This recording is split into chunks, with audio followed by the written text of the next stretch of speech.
Malam itu, seorang kakek di desa Sukamerta menggali 4 lubang di belakang rumahnya. Katanya, untuk pemakaman anak, menantu, dan 2 cucunya yang masih hidup. Semua menganggap dia gila. Sampai keesokan harinya, apa yang ia ucapkan benar-benar terjadi. Dia tahu kematian mereka, bahkan sebelum takdir menjemput.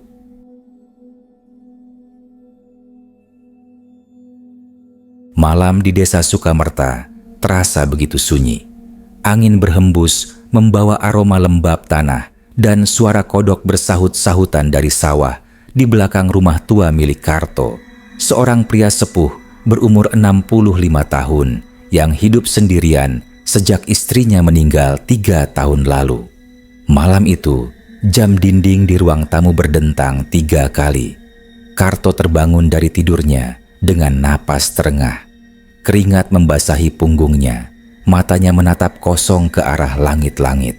Mimpi yang baru saja dialaminya terasa terlalu nyata. 4 peti mati berjejer rapi di belakang rumahnya. Di atas setiap peti tertera nama orang-orang yang paling ia sayangi: Budi, Sari, Rani, dan Andi. Karto menatap jendela kamar. Di luar sana, bulan setengah tampak pucat dan dingin. Di kejauhan, ia mendengar suara langkah kaki pelan, disusul suara seperti tanah terinjak. Jantungnya berdegup kencang. Ia berdiri, meraih senter, dan berjalan ke belakang rumah. Begitu cahaya senter menembus pekarangan, Karto tertegun. Ia melihat 4 bayangan samar berdiri di sisi kebun, menatap ke arahnya. Sosok itu menyerupai tubuh manusia, namun tanpa wajah, hanya kabut hitam yang bergerak lambat. Karto membeku, tak mampu berkata apa-apa.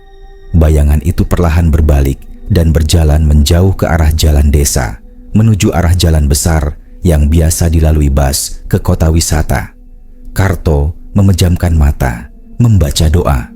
Saat dibuka kembali, bayangan-bayangan itu sudah menghilang. Tapi tanah di tempat mereka berdiri tampak seperti diinjak seseorang, lembek dan basah. Pagi menjelang. Ayam berkokok di kejauhan. Ketika matahari mulai muncul, suara motor terdengar dari depan rumah. Budi, anak sematawayangnya, datang bersama istrinya Sari dan 2 cucu Karto, Rani, dan Andi. Mereka membawa koper dan tas besar. "Pak, kami mampir dulu. Besok pagi kami berangkat ke Dieng. Liburan akhir bulan," kata Budi sambil tersenyum lebar.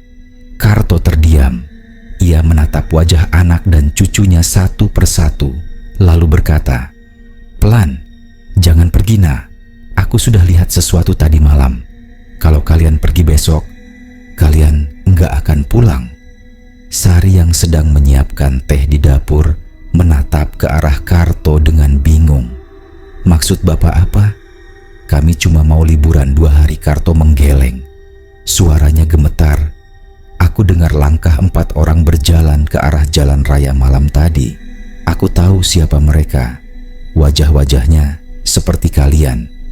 Budi mendengus, meletakkan rokoknya di asbak. "Pak, udahlah. Jangan mulai lagi ngomong aneh-aneh. Itu cuma mimpi." Budi. Suara Karto berat dan pelan. Kadang mimpi itu bukan sekadar bunga tidur.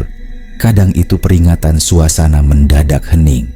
Angin sore bertiup, membuat gorden ruang tamu bergoyang lembut. Rani, cucu perempuan berumur 12 tahun itu, tiba-tiba berkata, "Kakek, tadi malam aku juga mimpi aneh. Ada bus warna biru jatuh ke jurang.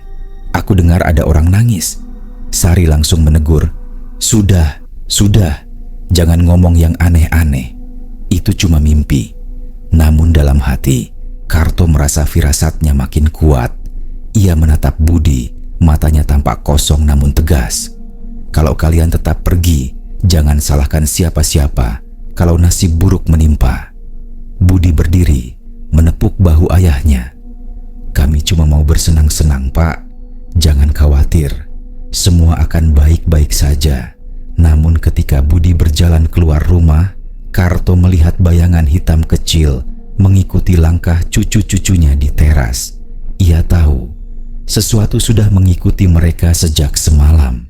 Malam itu, setelah keluarga Budi pulang ke rumah mereka untuk bersiap-siap liburan, Karto duduk lama di beranda. Ia menatap langit yang mulai gelap. Hujan rintik-rintik turun pelan, membasahi tanah pekarangan. Kalau memang ini takdir, setidaknya aku harus bersiap, gumamnya. Ia menatap tanah kosong di belakang rumah, tempat ia biasa menanam pohon pisang. Dalam pikirannya, bayangan 4 peti mati itu kembali muncul. Ia tahu apa yang harus ia lakukan besok pagi. Suara petir menggelegar di langit desa Sukamerta.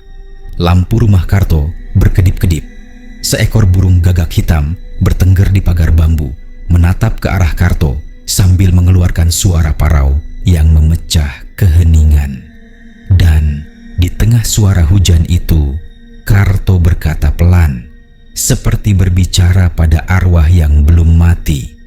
Kalau mereka tak mau percaya, biarlah tanah yang menyiapkan tempatnya.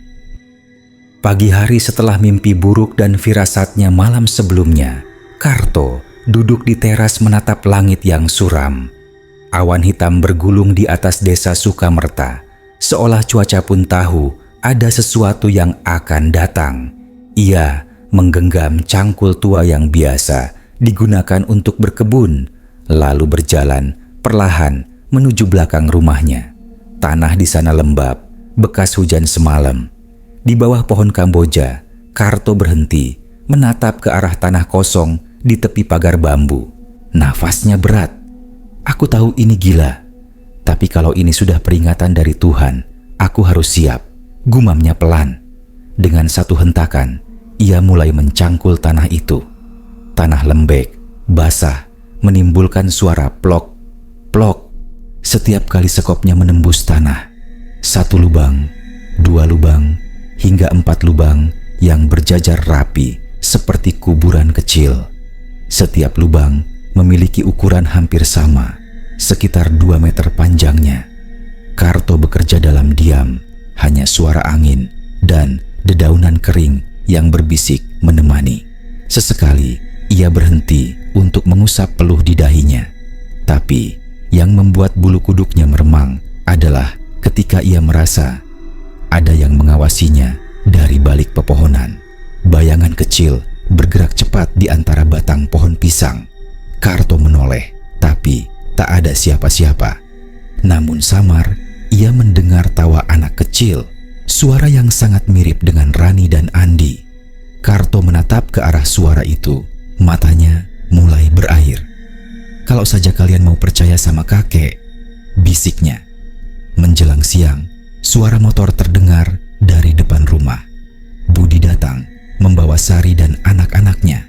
Ia terkejut melihat ayahnya sedang mencangkul di belakang rumah. "Pak, lagi ngapain?" teriak Budi sambil berjalan cepat ke arah belakang. Karto menghentikan cangkulnya. "Aku sedang menyiapkan tempat, Nak." "Tempat? Tempat apa?" Karto menunjuk ke 4 lubang itu. "Tempat kalian." Budi terdiam sejenak, mencoba mencerna perkataan ayahnya. Lalu wajahnya berubah merah. "Astaga, bapak ini beneran sudah gak waras. Ini kuburan ya? Kuburan buat kami?" Sari menutup mulutnya, ngeri melihat 4 lubang besar di tanah yang masih basah itu. Rani dan Andi bersembunyi di belakang ibunya, memegang erat ujung kainnya. Karto menatap mereka dengan mata sayu. "Aku nggak mau kalian pergi. Aku nggak mau kalian jadi korban. Aku udah lihat semuanya dalam mimpi. Bos itu terguling jurang dalam. Kalian semua." Budi memotong, suaranya meninggi. "Cukup, Pak. Jangan ngomong aneh-aneh di depan anak-anak." Karto tidak marah. Ia hanya menatap ke arah langit, seolah berbicara dengan sesuatu yang tak kasat mata. "Kalau kalian nekat, tanah ini akan menerima kalian dalam waktu dekat." Sari memeluk anak-anaknya, ketakutan. "Pak, tolong hentikan ini," katanya pelan. "Kami pergi cuma 2 hari. Bapak bisa ikut kalau mau." Karto menggeleng. "Aku sudah tua, Sar, Tapi aku tahu kalau aku ikut, aku juga akan mati. Budi menghembuskan napas panjang, lalu berjalan pergi dengan wajah kesal. Sudahlah Sar, biarkan dia. Besok pagi kita berangkat, aku gak mau dengar hal-hal mistis lagi. Sebelum mereka pergi, Rani menatap lubang-lubang itu dengan wajah bingung. Katanya lirih. Kenapa lubangnya 4? Karto menatap cucunya itu, lalu dengan suara pelan menjawab, karena cuma 4 orang yang akan dipanggil duluan. Anak itu terdiam. Sari cepat-cepat menariknya pergi, takut mendengar lebih banyak. Menjelang sore, Karto menimbun sebagian lubang dengan kain putih dan bunga kamboja. Ia menancapkan 4 batang kayu kecil di masing-masing ujung lubang, seperti nisan tanpa nama. Ketika senja datang, suara angin bertiup kencang, menggoyangkan kain putih itu hingga berkibar pelan. Langit mulai gelap. Karto berdiri di pinggir lubang-lubang itu, membaca doa. Tuhan, kalau ini memang takdir, jangan salahkan mereka. Ampuni mereka yang tak percaya angin tiba-tiba berhenti. Udara menjadi hening. Dari kejauhan, terdengar suara kendaraan melintas di jalan raya. Tapi, di sela-sela suara itu, terdengar sesuatu yang membuat darah Karto membeku. Suara bisikan 4 orang memanggil namanya dari dalam lubang-lubang itu. Pelan, parau, seperti berasal dari tanah. Kakek, kami pergi dulu. Karto jatuh terduduk, memeluk dadanya. Air matanya mengalir deras. Ia tahu firasatnya kini bukan lagi sekadar mimpi. Itu peringatan terakhir sebelum semuanya menjadi nyata. Malam itu, ia menutup jendela, menyalakan lampu minyak, dan duduk menatap 4 kain putih yang tertiup angin di luar. Dan entah kenapa, di tengah gelapnya malam desa Sukamerta, suara roda bus dan tawa cucu-cucunya seakan terdengar samar di kejauhan. Pagi itu, udara desa Sukamerta terasa dingin. Embun masih menempel di dedaunan saat Budi, Sari, dan kedua anaknya menaikkan koper ke atas bus pariwisata berwarna biru muda, bertuliskan Mitra Jaya Trans. Di pinggir jalan, beberapa warga menatap mereka dengan tatapan prihatin. Karto berdiri di depan rumahnya, menatap dari kejauhan. Tubuhnya gemetar menahan campuran cemas dan sedih. Ia tidak berani melangkah ke jalan, hanya berdiri di depan pagar bambu, menggenggam peci tua di tangannya. Suara mesin bus meraung. Budi melambaikan tangan. "Pak, kami berangkat dulu.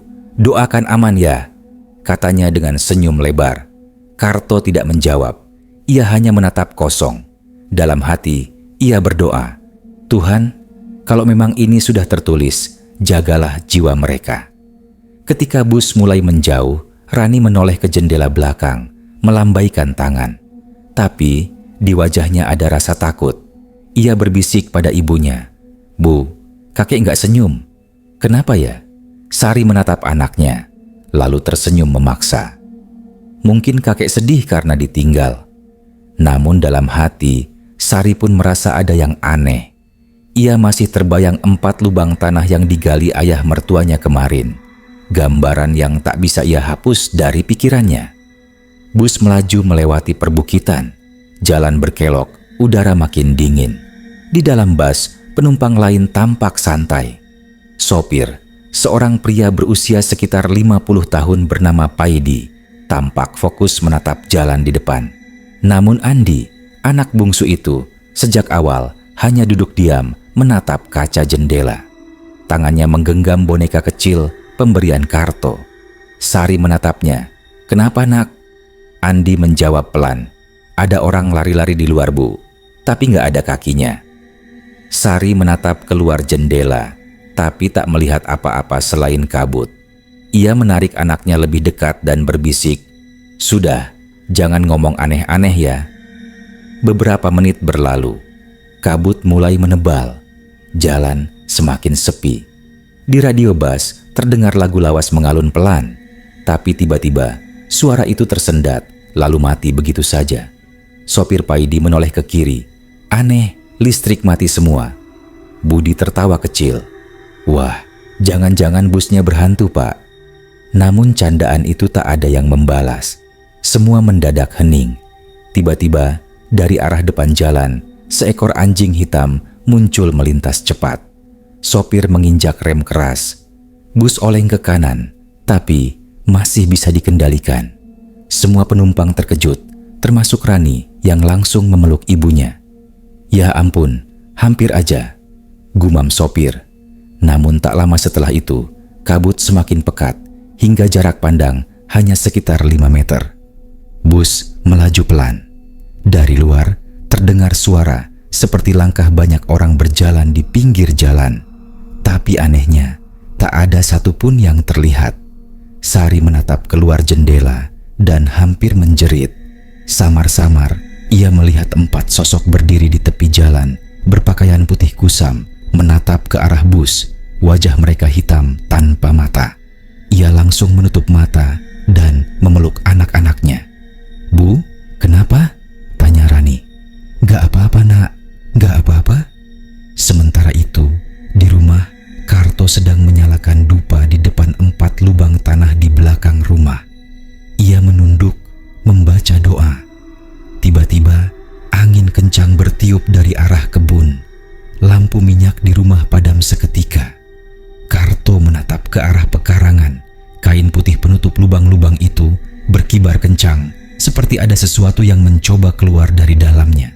Dadanya berdebar. Ia tahu saat yang ia takutkan sudah dekat. "Ampuni mereka, Tuhan," bisiknya. Air matanya menetes ke tanah. Kembali ke jalan pegunungan, bus mulai menurun di jalur curam. Sopir Paidi berusaha menekan rem, tapi pedalnya terasa kosong. "Remnya blong, remnya blong," teriaknya panik. Semua penumpang menjerit. Budi berusaha menahan tubuh anak-anaknya. Sari berdoa keras. Bus melaju semakin cepat, menabrak pembatas jalan, berguling ke jurang dalam dengan suara besi beradu keras. Semuanya terjadi dalam hitungan detik. Senyap, hanya suara angin dan serpihan kaca jatuh ke jurang. Di kejauhan, di dalam kegelapan kabut, samar-samar terdengar tawa anak kecil, suara Rani, lalu menghilang pelan, ditelan heningnya hutan Dieng. Malam itu di desa Sukamerta, Karto terbangun dari tidurnya dengan napas terengah. Ia mendengar suara tanah di belakang rumah, seperti sedang ditimbun seseorang. Ketika ia keluar dengan membawa lampu minyak, 4 lubang yang ia gali kemarin sudah tertutup rapat. Ia tidak menimbunnya, tidak ada yang menimbunnya. Tapi kini tanah itu tampak rata, seolah sudah menerima sesuatu dari bumi. Karto berlutut menyentuh tanah itu, masih hangat. Lalu dari arah angin terdengar bisikan lirih. "Kami pulang, Kek." Karto menangis sejadi-jadinya di tengah pekarangan yang sunyi itu. Ia tahu doa dan firasatnya telah menjadi kenyataan. Dan di langit malam yang kelam, bintang-bintang tampak meredup, seolah ikut berkabung atas 4 jiwa yang baru saja kembali ke tanah Sukamerta. Subuh itu, kabar duka mengguncang desa Sukamerta. Bus Mitra Jaya Trans yang membawa rombongan wisatawan dari desa mereka ditemukan terguling di jurang kawasan Dieng. Semua penumpang meninggal, termasuk keluarga Budi. Suasana pagi yang biasanya riuh oleh suara ayam kini berubah hening. Hanya terdengar isak tangis dari rumah-rumah sekitar. Karto duduk di beranda rumahnya, wajahnya pucat dan pandangannya kosong. Di tangannya tergenggam kain putih yang biasa ia pakai untuk menutup 4 lubang di belakang rumah. Ia tidak meneteskan air mata. Tidak satu pun. Warga mulai berdatangan. Buati, tetangga yang paling sering datang membantu, mendekat dengan mata sembab. "Pak Karto, innalillahi. Mereka ditemukan tadi pagi." Karto hanya mengangguk pelan. Suaranya hampir tak terdengar. "Aku sudah tahu, Wati. Tadi malam, tanah di belakang rumah sudah menutup sendiri. Bu Wati bergidik ngeri mendengarnya. Ia tahu Karto orang baik, tapi ucapannya sering membuat bulu kuduk berdiri. Beberapa jam kemudian, Pak Lurah Darman datang bersama warga dan petugas ambulans yang membawa 4 peti jenazah. 4 mobil berhenti di depan rumah Karto. Suara tangisan mulai pecah dari warga sekitar. Karto berdiri di depan rumah, memandangi peti-peti itu satu persatu. Bibirnya bergetar, tapi ia tetap tenang. Pak Lurah menepuk bahunya. "Karto, kami semua turut berduka. Jenazah mau dikuburkan di TPU desa." Karto menatap lurus ke arah belakang rumah. Suaranya pelan tapi tegas. "Tidak, Lurah. Aku sudah siapkan tempatnya." Warga saling berpandangan bingung. Beberapa mengikuti arah pandangan Karto, dan mereka terkejut melihat 4 gundukan tanah di belakang rumah yang sudah tertata rapi, seperti kuburan baru saja digali. "Ya Allah," desis salah satu warga. "Lubangnya sudah ada sejak kapan, Pak?" Karto menjawab tanpa ragu. "Sejak kemarin. Aku gali sendiri." Pak Lurah memandangnya dengan campuran takut dan kagum. "Berarti Bapak sudah tahu ini akan terjadi?" Karto menatap Lurah lama, lalu menjawab pelan, "Bukan tahu, Lurah, cuma diberi tanda, dan aku cuma menuruti apa yang sudah digariskan." Proses pemakaman dilakukan sore hari. Langit mendung, angin berhembus lembut membawa aroma bunga kamboja yang ditanam Karto di dekat pagar. Suara doa bergema pelan. Satu persatu peti diturunkan. Budi, Sari, Rani, dan Andi. Ketika peti Rani diturunkan, suara tangisan Bu Wati pecah. Kasihan anak sekecil itu. Namun Karto tetap diam, berdiri di pinggir galian sambil menatap tanah. Wajahnya tak menampakkan emosi, hanya pandangan kosong yang sulit diartikan. Setelah semua peti tertutup tanah, ia berjalan pelan ke arah tengah pekarangan, menancapkan 4 kayu kecil berbentuk salib kayu jati di atas setiap makam. Di atas nisan itu, ia menulis nama mereka satu persatu dengan arang.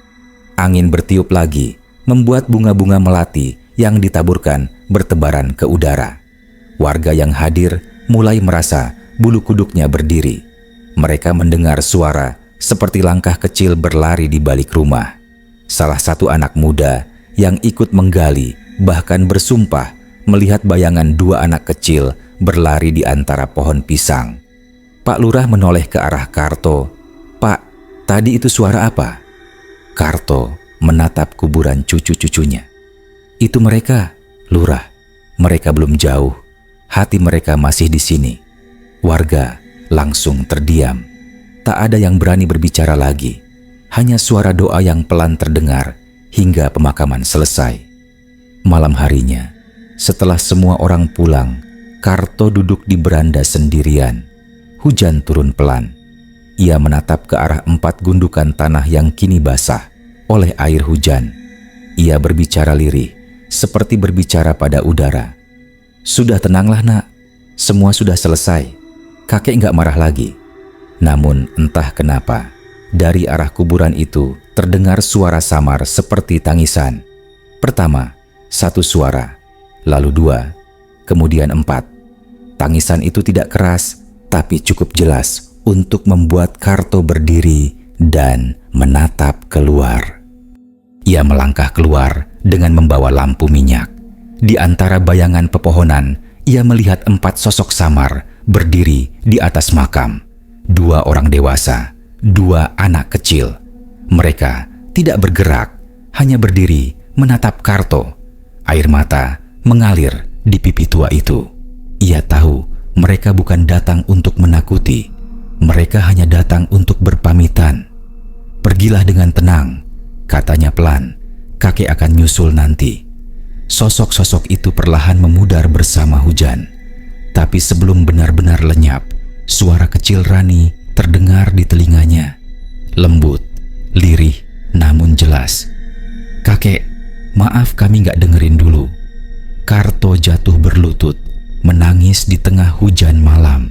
lampu minyak padam, hanya tersisa kilatan petir di langit yang menyinari 4 nisan di belakang rumah.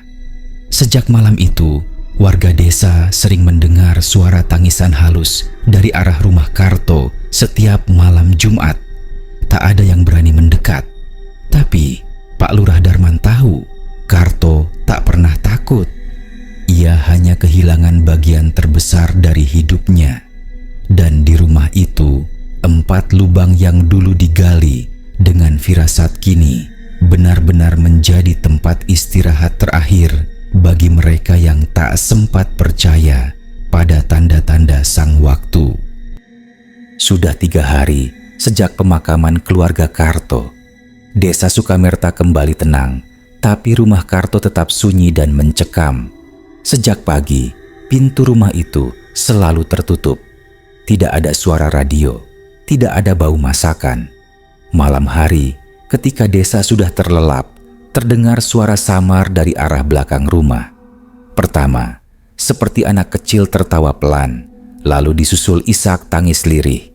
Angin yang berhembus membawa aroma bunga melati dan tanah basah. Karto yang sedang duduk di ruang tamu langsung menegakkan tubuhnya. Ia tahu suara itu bukan dari manusia. Tangannya bergetar, tapi bukan karena takut, melainkan karena rindu. Ia menyalakan lampu minyak dan berjalan menuju jendela belakang. Dari celah tirai, ia melihat bayangan 4 sosok berdiri di antara nisan. Siluetnya samar, tapi Karto tahu itu mereka. Budi, Sari, Rani, dan Andi. Rani tampak memeluk adiknya sambil menangis. Sari berdiri di samping suaminya, menunduk seperti menyesal.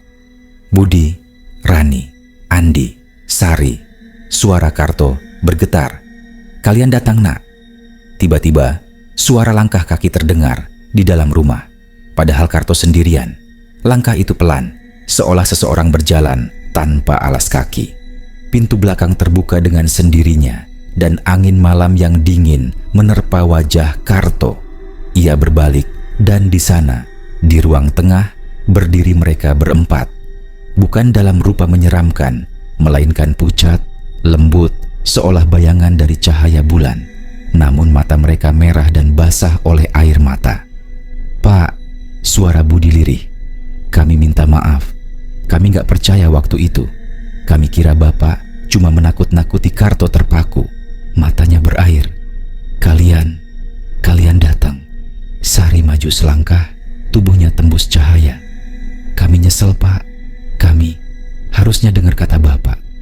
Rani mulai menangis keras, suaranya seperti suara anak hidup. "Kakek," Rani takut. Di sana gelap, banyak orang nangis. Andi bersembunyi di balik kaki ibunya. "Kakek, jangan marah ya." Karto tak tahan lagi. Ia berlutut menatap mereka satu persatu. "Bukan salah kalian, Nak. Bukan salah kalian. Dunia ini memang sudah menulis takdirnya begitu. Kalian cuma lebih dulu pulang." Namun tiba-tiba suasana berubah. Lampu minyak bergoyang dan angin berhembus kencang lewat celah dinding bambu. Suara ratapan lain terdengar dari luar rumah. Seperti banyak arwah ikut menangis bersama.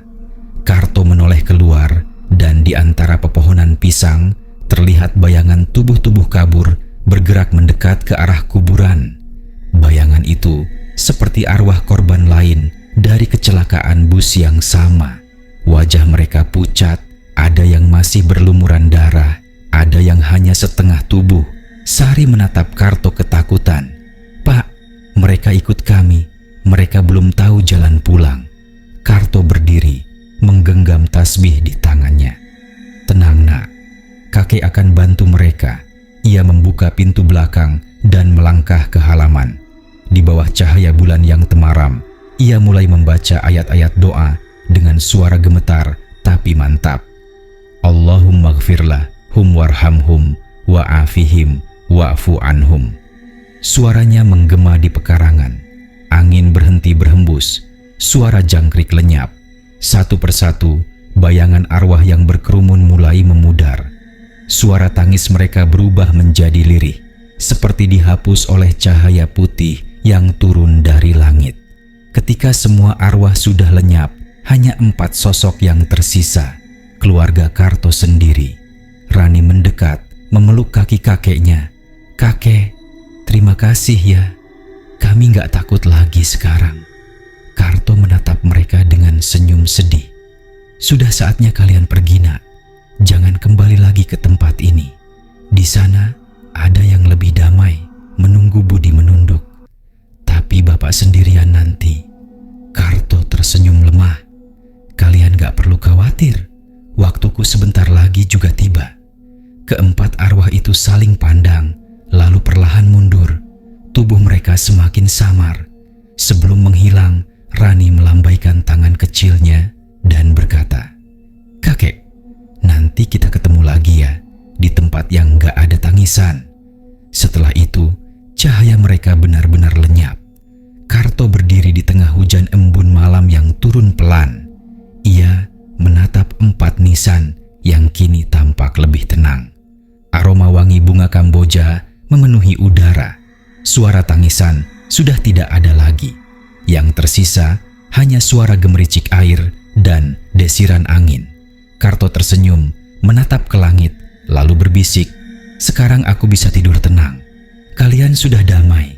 Nak malam itu, warga desa melihat dari kejauhan. Rumah Karto tampak bercahaya lembut seperti diterangi lilin dari dalam. Dan dari arah pekarangan belakang terlihat 4 titik cahaya kecil naik perlahan ke langit, menghilang di balik awan. Sejak malam itu, tidak ada lagi tangisan di rumah Karto.